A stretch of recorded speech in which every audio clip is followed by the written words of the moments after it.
Curves. Let's talk about curves today.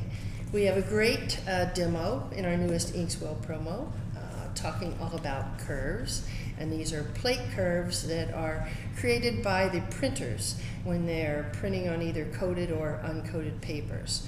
So let's talk all about that. I even want to go backwards and say before we can even talk about plate curves, let's talk about dots. It's all about the dots and dot compensation. What happens when a printer prints on coated paper? When the drop of ink, if you will, goes down on the sheet, it stays the very same size.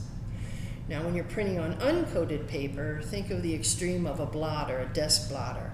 When you put a drop of ink down, what happens? It expands. So the easy trick to printing on uncoated papers is you actually want to start out with a much smaller dot so that when it gains or enlarges, it gets to the right size. What happens if a printer does not allow for dot compensation, and again, this is through plate curves, we'll go all through this. What will happen is the poor pressman, he gets on press, and if the plates are set up for coated paper, thinking that the dots are going to remain the same, as soon as the ink goes on the sheet, the dots enlarge, and what happens? The job, visually, everything is looking muddy, the dots are all running together.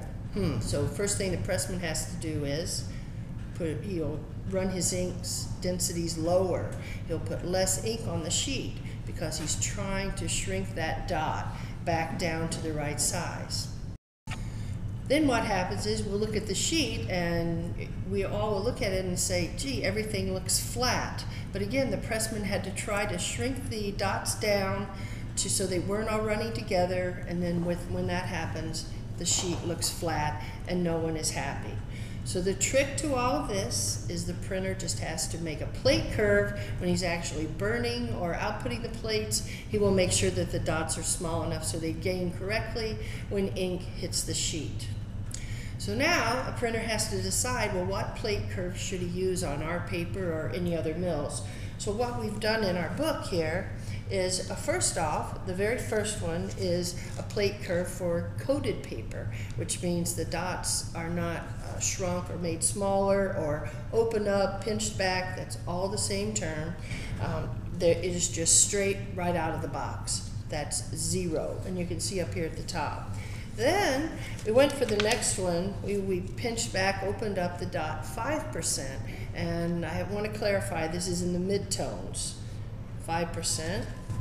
Then we did it at 10%, and then the final, which was actually the best for this printer, this pressman, we pinched back the midtone dots 15%.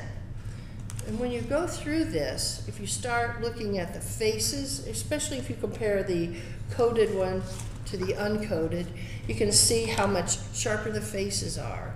The skin tones are better. The background, you get great detail. All of a sudden on the 15% that was missing on the 0% where there was no plate curve for uncoated made. I want to clarify, this printer, he did 15% plate curve, and we call it in the midtones. That was perfect for these images at this printer. You may go to another printer, and that printer may want this is again on all options, maybe he wanted to open them up 18%. Maybe another person is 12%. Everything depends on the image, the pressman, the age of the press. Any of those things can affect what his plate curve should be. This does not cost the designer anymore because this is done just as a normal process. That being said, again, the curves are only adjusted by the printer.